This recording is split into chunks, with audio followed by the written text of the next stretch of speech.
If you're not practicing good tick etiquette while you're out in the fields and woods, you will after today. You've heard about Lyme disease, but another tick-borne parasite is also on the rise. We're talking with a UVM researcher who's tracking down a treatment today on Across the Fence.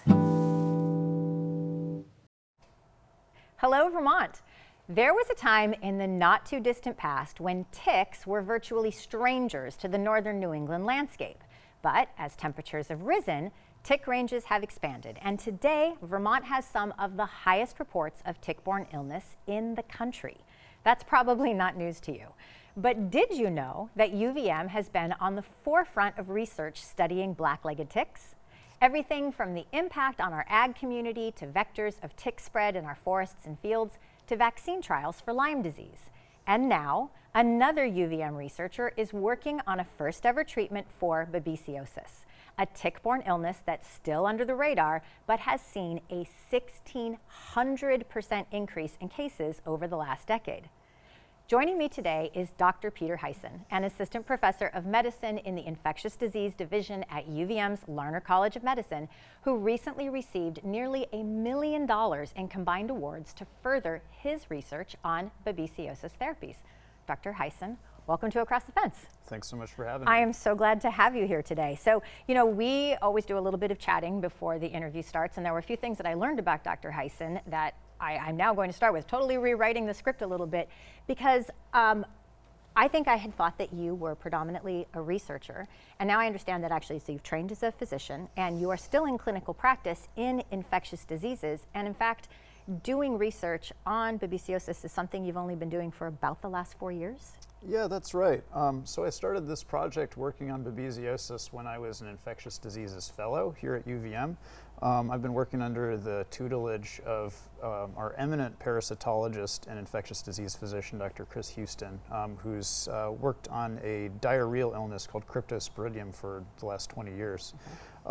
So I started this project as a fellow, and then was fortunate to get some support from the Department of Medicine to continue that in my role as an attending physician at UVM.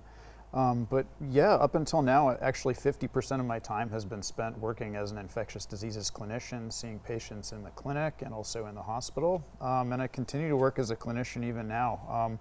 Thanks to all the grant funding you mentioned, I will be spending more of my time on research relatively, but my clinical practice continues to be a really important part of my job and my career, and something that I would be really sad to give up. Yeah, well, and as you mentioned, it really informs your approach to doing the research too, because you're looking for a therapy, so you're looking for a treatment, and you have perspective of treating patients and what it is like to be on the prescribing end and the patient end of undergoing a therapy. I mean, how has that impacted what you're doing developmentally?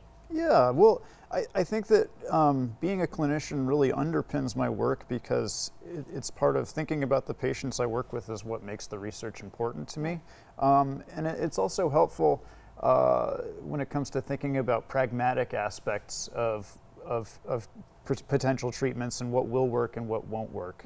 For instance, a medicine that you have to take 5 times a day is probably not something that most people are able to do. You really need to find something where you can give it effectively once or twice.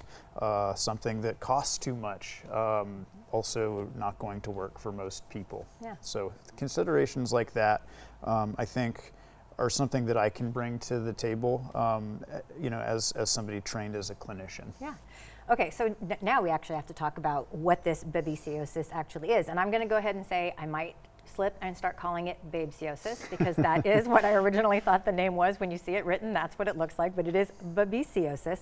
So it's a parasite. How is it different from Lyme disease? Because people will probably be more familiar with Lyme disease. Sure. So the deer tick, the black-legged tick, the Ixodes scapularis tick carries several illnesses, but the big 3 are Lyme disease number 1, anaplasmosis number 2, and babesiosis number 3. So Lyme disease and anaplasmosis are both bacterial infections. Lyme disease is pretty weird. It starts as a skin infection and then can go to various tissues and cause different manifestations. Yeah, it starts with a rash, which is actually like, it's actually the parasite in the skin, and then can go, or the bacteria in the skin, and then it can go other places. Anaplasmosis and babesiosis are both actually blood infections, which sounds scary. It's actually sort of helpful in a way because it makes them easier to diagnose. You can actually like look for these infections in the bloodstream with blood tests, and you can see them under the microscope, or you can do something called PCR, which picks it up really well. Babesiosis, I like to call it the malaria of New England. In that it is a parasite related to malaria that lives inside of red blood cells. So the tick bites you, it injects this parasite into your bloodstream. The parasite then invades red blood cells, and that's where it feeds, and it multiplies, ruptures out of the red blood cell, and infects other red blood cells. So that gives me a sense of probably what the illness feels like, and probably a lot of fatigue. I mean, what does it feel like to be infected with it? Yeah, it can look like a lot of different things. I think your average person with babesiosis is going to have some fevers, some fatigue, and they may feel a little bit short of breath because sometimes when you have this, you tend to get something called anemia, which is where you literally don't have as many red blood cells in your bloodstream as you should. And red blood cells carry your oxygen. So sometimes having babesiosis can make you feel, more tired, more out of breath when you're moving around. Okay, good. So those are good things to know about after you've been out in the fields, et cetera. You think maybe you've gotten a bit, you're starting to develop some symptoms. That's some of these things it feels like.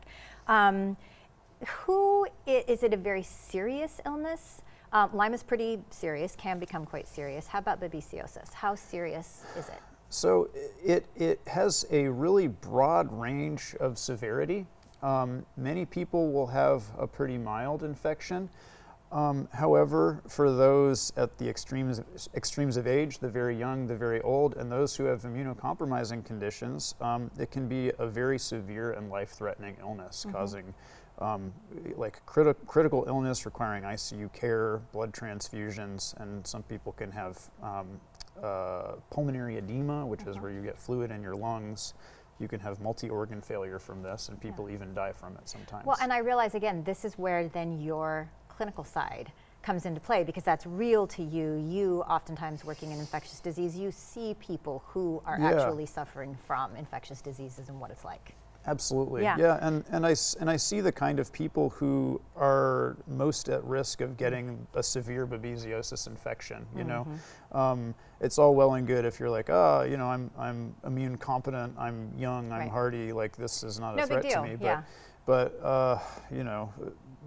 one is always at risk of, should you get cancer, God forbid, you may have a compromised immune system, or you may need treatment that impairs your immune system, and then something like babesiosis becomes a real concern for you. So in the past, how has it been treated? So the standard of care treatment for babesiosis uses two drugs. Azithromycin, which is an antibiotic, which many of your audience will probably have heard of, and also atovaquone, which is an anti-malaria drug. So you use a combination of those two medicines.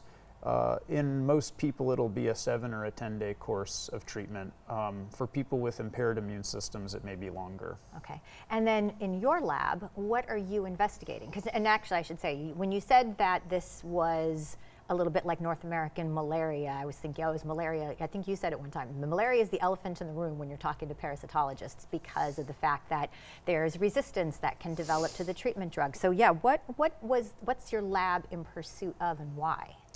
Yeah, well, so thanks for bringing up malaria. A lot of what we do with babesiosis is really drawn from the malaria world. Malaria is like it's a really common disease. Not so much in the United States, but worldwide, it just affects so many people and has affected so many people. And as a result, it's very heavily studied. So a lot of what we think about with babesiosis comes from the idea that they're related organisms, and so maybe things that apply to malaria will apply to babesiosis. And that's where our treatments have mostly come from, is sort of borrowing things from the malaria world. What I'm trying to do in my lab is to develop the first medicine that's specifically for babesiosis. What we haven't touched on is that the treatments that we currently use for babesiosis don't necessarily work very well all the time. You have patients who aren't able to clear the infection even with those medicines, and people who even get drug resistance from it. And that's also a problem in malaria treatment, as you've alluded to. Our hypothesis in the lab is that these anti-malaria drugs that we're using just aren't that good for Babesia. So we need to find something that's really effective at killing Babesia and can achieve really high levels in the bloodstream so that you can eradicate this infection. And in the lab, I've tested lots of compounds that have shown activity kind of in this larger family of parasites. And identified a subset that seemed to work really well in Babesia, and so now my work is in sort of paving the way to actually get these medicines in people. That's great. So right now I'm doing lab-based work to identify the way the medicines work, and also I'm trying to show efficacy or effectiveness in mice, basically showing that you can actually use these to cure babesiosis in an animal. That's amazing. What kind of a timeline do you think we're on for maybe having a dedicated therapy? Yeah, I'm always cautious about that because the drug development pathway is long. I think that probably 5 to 10 years for my work would be possible, optimistic. What I will say is that I'm not the only researcher who works on babesiosis, and there is a large clinical trial going on right now with the hope of repurposing an existing drug toward babesiosis. So I do hope that will pan out, and we'll at least have something new in the meantime. Well, and obviously the NIH and the rest of your funders have also made a critical investment in your research and in you going forward. So how do you protect yourself and your loved ones from babesiosis and other tick-borne diseases? The Vermont Department of Health has some great resources online about prevention and what to do if and when you get bitten. Remember, protect yourself and your pet with appropriate clothing and repellent. Check yourself after spending time outdoors. Remove ticks as soon as possible with fine-tipped tweezers, and watch for symptoms for 30 days after a bite. And of course, contact your healthcare provider if you start to become sick. Dr. Peter Hyson, thank you so much for joining me today. It's been a great education, and we're all going to take a lot more care now when we're out in the woods, right? Thanks so much for your time, Amy. Absolutely.